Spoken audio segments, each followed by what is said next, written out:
ये कुछ और नहीं, सिर्फ ढेर सारी प्रार्थनाएं, ढेर सारी विनती, आशीर्वाद और दुआओं का ही असर है कि तुम जीवित हो।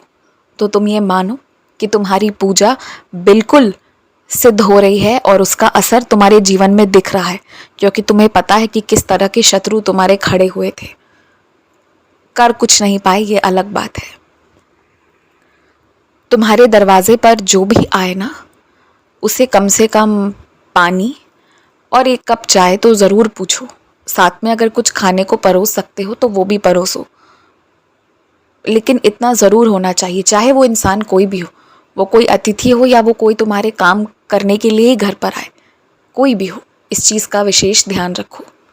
मुझे पता है कि मेरे कुछ बच्चों को जानवरों से डर लगता है, और उन्हें डर है इस बात का कि जब वो अपने घर पर नहीं होंगे, बाहर होंगे, तो कोई जानवर उनके घर पर आकर छुप कर बैठ ना जाए। खासकर मेरे कुछ बच्चों को सांप से भी डर लगता है। अगर मैं बैठा हूं तो तुम्हारा कोई बाल भी बांका नहीं कर सकता, बस इतना याद रखो, कोई तुम्हारे घर पर प्रवेश नहीं करेगा। और यदि कोई प्रवेश करता भी है ना, तो वो तुम्हारा नुकसान किए बिना चुपचाप वहां से निकल जाएगा। अगर उसके कदम तुम्हारे लिए शुभ होंगे, आशीर्वाद वाले होंगे, तो वो आएगा सही, पर बिना किसी को नुकसान किए चुपचाप चला जाएगा। इसलिए तुम चिंता मत करो, डरो बिल्कुल मत।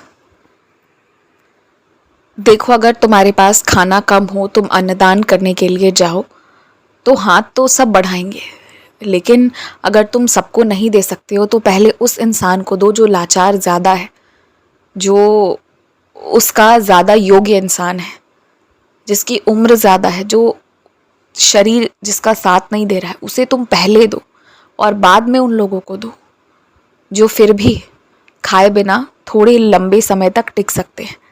तो ये चुनाव तुम्हें ही करना होगा। और कभी कभी ऐसी स्थिति हो जाती है, तुम परेशान मत हो, तुम जो भी भोग बना कर ले जा रहे हो ना, थोड़ा या ज़्यादा, मैं प्रसन्न हूँ उससे, और अपने आप कृपा होती जाएगी, तो भंडारे भी होंगे तुम्हारे माध्यम से, तुम उसकी चिंता मत करो। मेरे कुछ बच्चों को मेरे मंदिर आए बहुत दिन हो गए हैं, मैं राह देख रहा हूँ। मैं चाहता हूँ कि जो तुम यात्रा के लिए निकल रहे हो, उससे पहले एक बार आओ और मेरा आशीर्वाद ले लो, उसके बाद ही कहीं भी जाओ। और अब की बार आना ना, तो लंबी सी फूलों की माला मेरे लिए लेकर आना और अपने हाथों से मुझे पहनाना।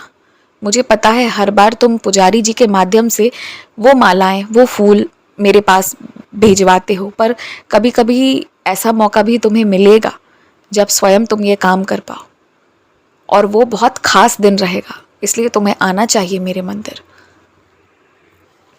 मैंने ऐसा इंतज़ाम कर रखा है ना कि इस बार त्योहारों के समय तुम्हें काम ज़्यादा नहीं करना होगा, काम करके थकना नहीं होगा, बल्कि इस बार मौका तुम्हें मिलेगा कि तुम अपने शरीर को आराम देकर दोबारा अपने आप को अच्छे से एक स्वस्थ व्यक्ति की तरह खड़ा कर पाओ। और मैंने तुमसे ये वादा तो किया है कि तुम्हारे त्यौहार बहुत अच्छे बीतेंगे, जैसा तुमने पहले कभी कल्पना नहीं किया था। तो ये जो मैंने वादा किया है ना, तुम याद रख लो और देखो इस बार कैसे सब कुछ बदलता है। और हाँ, कुछ लोगों को तुमने गलत समझा है, वो लोग, उनका व्यक्तित्व, उनकी सोच विचारधारा वैसी नहीं है, वो तुम्हारे पीछे कुछ गलत कर नहीं रहे, पर ऐसा लग जा रहा है तुम्हें कि वही गलत कर रहे हैं।